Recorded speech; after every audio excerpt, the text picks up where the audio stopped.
What is going on, everyone? Chris with Journals, Comics, and Pop Culture. I got another pressing video to do for you guys today. As you guys can see here, I got this little Warlock book ready to go into a press. And this is going to be a little bit of a unique book to press because it has pretty intense water damage. We're going to go into this, and we're going to do it before and after. If you guys aren't subscribed to the channel, please take some time to do so.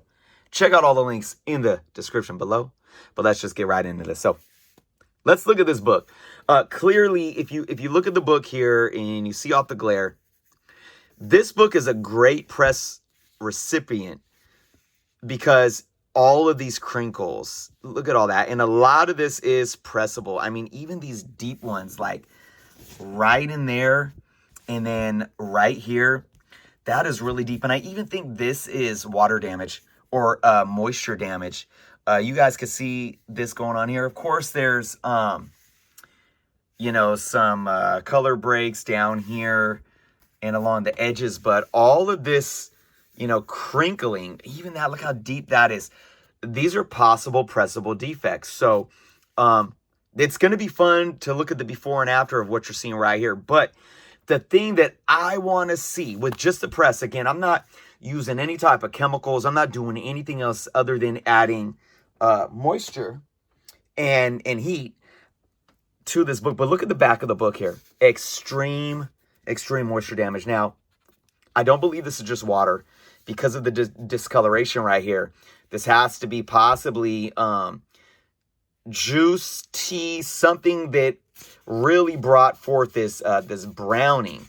But of course, you know, I know you don't know because you're not feeling it, but for all you that have handled books with moisture damage before, it is very coarse. The texture has changed. Look at all that browning inside here now. Of course, pressing it isn't going to change anything to the browning and the tanning. Look, it's on the inside pages here. You guys can see that. And of course, the texture even on these inner pulp pages is a little bit more coarse. You guys could see, I mean, this staining really goes through, I think, almost the whole book. You can't really see it too much on the cover. It is a deep purple, but I can feel the difference even here on the cover. But look at that, even right there, and then here we are. Look at the back cover. So yep, it went through the whole book. Look at that. So like I said, we're gonna press this and just see what it does to the whole book. But I'm really curious for myself and to show you guys, what is it gonna do for the water damage?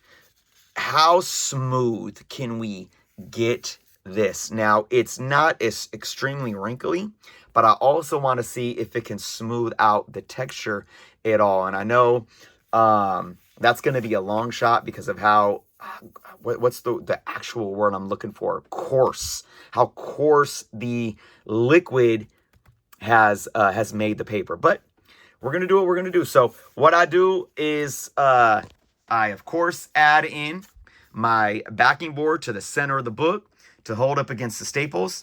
I use my heavyweight art paper. I try to use at least 75-pound sheet. I do believe this is only like a 50-pound sheet, but that's okay. It does the job, right? So you make sure you put those in the proper space in the book.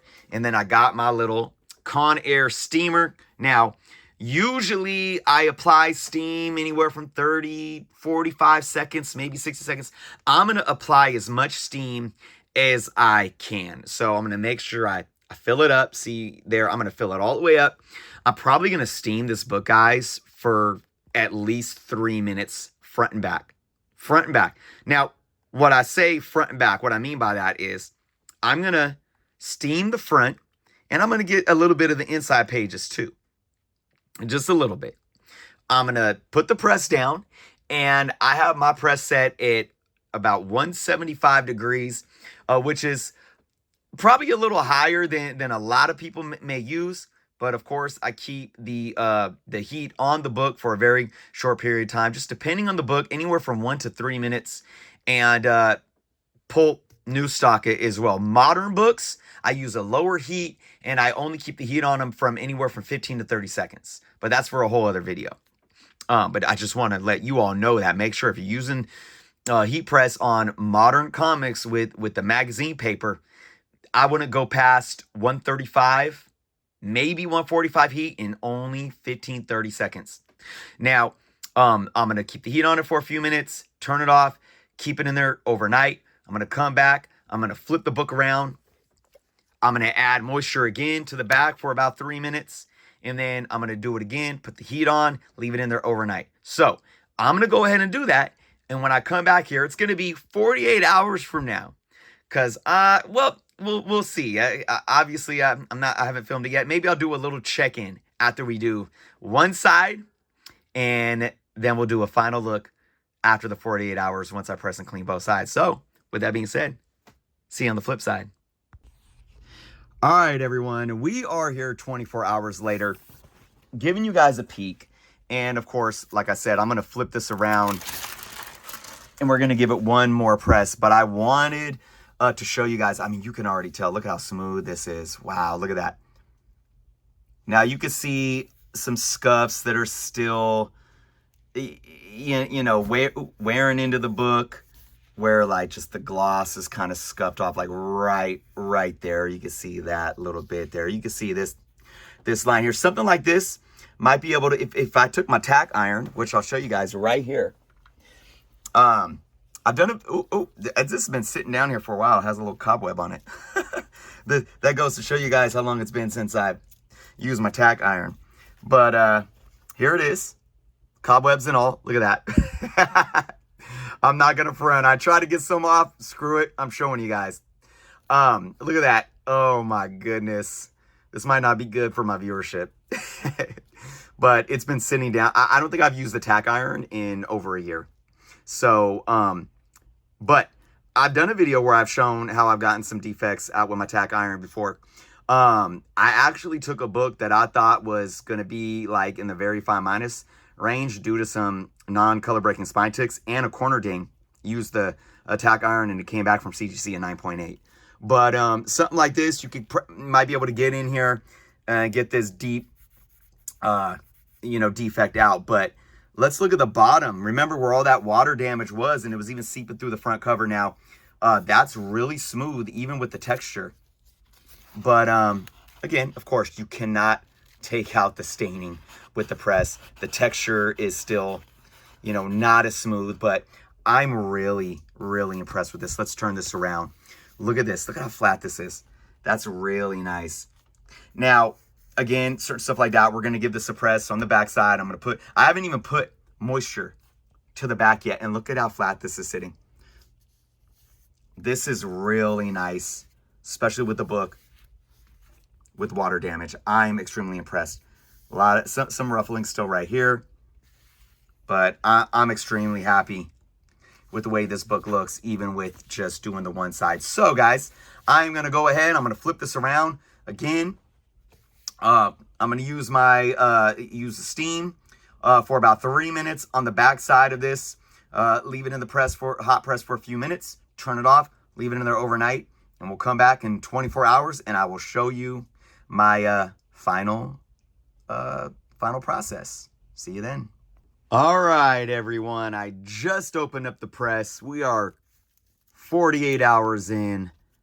One press on both sides. We're going to go ahead, take these off. I did throw another book in there to press, but let's look at our book right here, guys. Look at this. Super clean. Again, we saw the front cover a little bit. Now we get to see it here in all of its glory. I'm going to go ahead and take this out. And let's look at the back. So again, you all can see the stain there. Like I said, not taking that out. I know there's people that use chemicals that could take staining out. I don't mess with that. But look at how just flat and smooth the book is. So this is an amazing job done by just the heat and moisture. So I want to leave you all with this. I think the big takeaway when looking at pressing comic books that have water or moisture damage is this. Especially if it's a clear liquid, if it's water or more of a clear liquid, I don't know, maybe some types of teas or the best thing to do is if you have a press available and that comic book comes into contact with water or some moisture, get it right in the press and use moisture, use steam on that book to make sure that the long-term effects of water damage, especially water staining as well, can be corrected. Because if it sits without moisture and heat, because that's the thing, is when you take the moisture and you put it into the heat, that can correct the fibers in the book and the molecules in the book. So hopefully this was helpful for you guys. You know, you got to see the basics of how I do a press and just to get an idea of what a book with a lot of water damage can look like, or excuse me, not even water damage, liquid damage can look like after a press. So this is, I'm going to go throw it in a bag and board. Extremely well presentable book now. So I'm very happy. Let me know your guys' thoughts in the comments below. Thank you so much for watching. Be well, and until next time.